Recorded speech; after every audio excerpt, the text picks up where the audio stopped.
Shalom, apa kabar semuanya?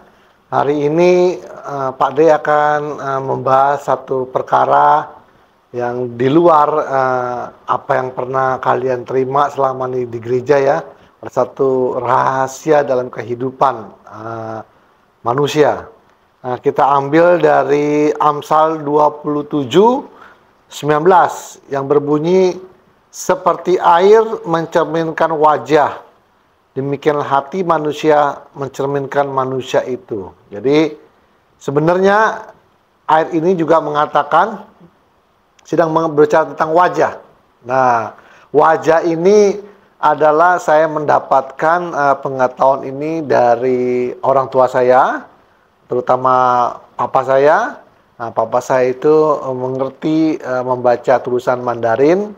Jadi di rumah nenek saya itu dulu ada buku tentang membaca guratan-guratan wajah atau kerutan-kerutan wajah, tampak wajah seperti apa. Itu namanya, apa saya menyebutnya buku tungsu. Buku tungsu itu artinya buku yang maha mengetahui. Jadi ini masalah guratan wajah ya, mimik wajah. Itu.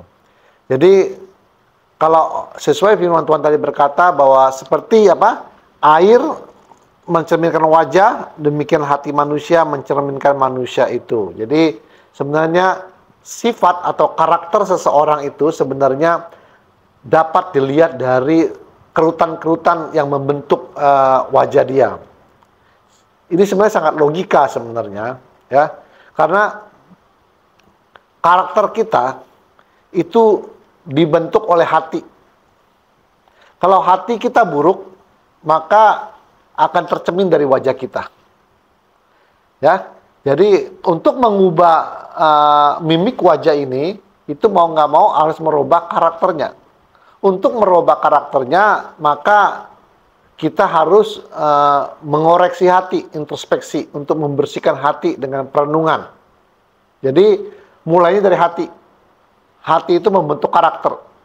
Karakter itu membentuk mimik wajah kita ini. Contoh ya, misalnya kalau Anda lagi ketemu dengan seseorang, lalu Anda melihat mukanya, Anda bisa tahu, oh orang ini lagi marah rupanya. Anda tahu, Anda kenapa bisa tahu?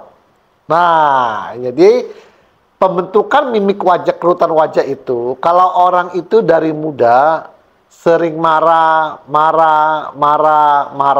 maka wajahnya itu membentuk kerutan pemarah. Jadi sekilas Anda sudah tahu, oh orang ini pemarah. Anda ketemu saja sebentar, oh orang ini pemarah. Karena apa?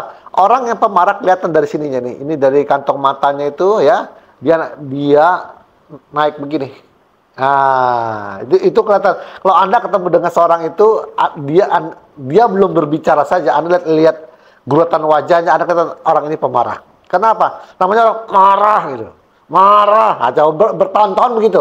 Bertahun-tahun hidupnya dari muda marah. Nah, lama-lama kan nih, narik ini. Di sini narik. Nah, ada orang yang mukanya itu kelihatan polos, culun, tapi bisa dilihat. Wah, ini orang pribadinya manis di depan, janji-janji manis, ngomongnya enak, tapi di dalamnya kalau ditagih, tasok, ntar ya mas ya, ntar, itu bisa kelihatan juga, karena itu membentuk karakter kita dari hati, ya, membentuk karakter kita ini terpancar oleh dari wajah kita, ya kan? Kalau kita pemarah, membentuk dia muka pemarah. Nah, misalnya kayak Anda melihat muka orang itu seperti Genghis Khan, alisnya agak naik di ujung. Nah, itu kelihatan orang itu bengis kayak Genghis Khan, itu nggak bisa bohong. Jadi ilmu ini sebenarnya sangat logika. Nah, cuma memang banyak orang bilang itu, saya hanya percaya Tuhan Yesus. Gini. Orang untuk merubah mimik wajah, tekanan wajah, mimik nih, tarikan wajah ini, kerutannya nih, keterukannya, itu dia harus merubah karakternya dulu. Kalau karakternya nggak berubah, ya, itu karena dari hatinya yang tidak berubah. Kenapa orang hati itu bisa membentuk karakter? Karena yang pertama adalah pikirannya negatif. Apa yang dia nilai sesuatu itu, dia pikir secara negatif. Jadi selalu berburuk sangka atau berpikir yang jahat setiap orang, apa yang orang katakan. Atau misalnya contoh ya, waktu dia melihat orang diem, ada orang diem gitu, ya, dalam hatinya itu menilai orang ini sombong. Nah, orang kalau suka begitu, itu kan membentuk karakter dia. Nah, ada lagi orang banyak ngomong, dalam hatinya bilang begini, orang ini cari muka gitu. Kalau Anda selalu berpikir berburuk sangka, suudzon seperti itu akan membentuk karakter Anda. Jadi karakter itu terbentuk dari hasil pemikiran, pertimbangan dalam hatimu itu. Nah, sedangkan, nah ini saya buktikan lagi. Anda mungkin sering melihat para pendeta yang urapan, ya, bisa nyembuhin orang, ya kan? Bisa doain orang jadi sembuh, ya kan? Segala macam mendoain, kayaknya urapan sekali. Tapi Anda perhatikan, karakternya berubah nggak? Jadi sebenarnya maksud saya, antara urapan Roh Kudus dan karakter manusia itu nggak ada urusan, terpisah.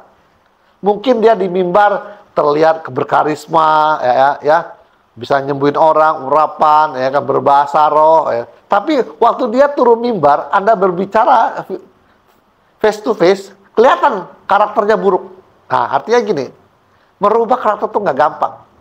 Kadang orang semakin tua, karakternya semakin kolot. Orang bilang, sudahlah, orang tua dibilang-bilangin susah, ya. Seperti anak kecil dibilangin ngambek, marah lah. Kalau orang karakternya seperti itu udah nenek-nenek, udah kakek-kakek kan, oke, sudah tua. Itu dia membentuk karakter itu dari kapan? Dari muda toh. Dari muda itu membentuklah kerutan wajah dia, tarikan wajahnya, kerutannya itu nggak bisa bohong. Seperti itu firman Tuhan berkata, seperti air mencerminkan wajah, hati manusia mencerminkan manusia itu sendiri. Nah, itu Anda kalau mau belajar ini ada satu buku Tungsu itu banyak bidang ya. Ada yang ramalan, ada yang tai lalat, itu kan. Ada yang hari baik. Anda cari buku Tungsu yang mempelajari tentang kerutan wajah, bentuk wajah nih. Jadi kerutan mimiknya wajahnya gitu. Nah, Anda itu ada satu bidang di situ, Anda akan mengetahui bahwa itu adalah satu kebenaran. Jadi hanya ini dipelajari, kita pelajari secara teori nanti di buku Tungsu itu, nanti dalam praktek Anda perhatikan. Kalau Anda ketemu muka seperti ini, terus ajak ngobrol. Oh iya benar, karakter seperti ini. Kalau Anda ketemu muka seperti ini, terus Anda ajak ngobrol. Anda kata, oh ya Anda orang ini karakter seperti ini. Nah, saya belajar dari papa saya dari dulu, waktu papa saya masih hidup. Dan saya menjadi sales 16 tahun di Jakarta. Saya banyak bertemu ribuan orang. Apa yang jadi teori pengetahuan dari papa saya perhatikan. Oh, ini mukanya seperti ini, coba saya ajak ngobrol. Benar. Lama-lama itu timbul yang namanya kepekaan saya. Kesensitifan.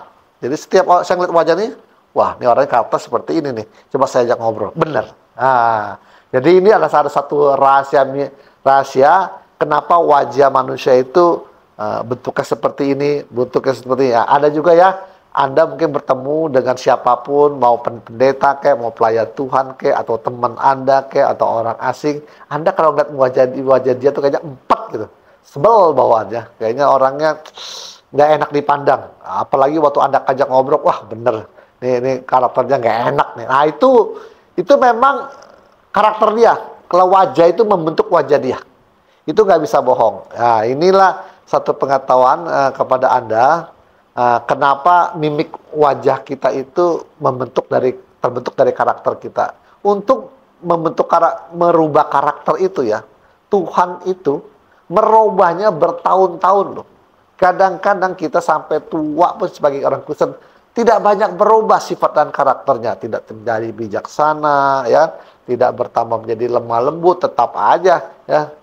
Mungkin di gereja shalom apa kabar, tapi sama bininya jadi kayaknya bawa muka garang terus. Itu karakternya nggak berubah.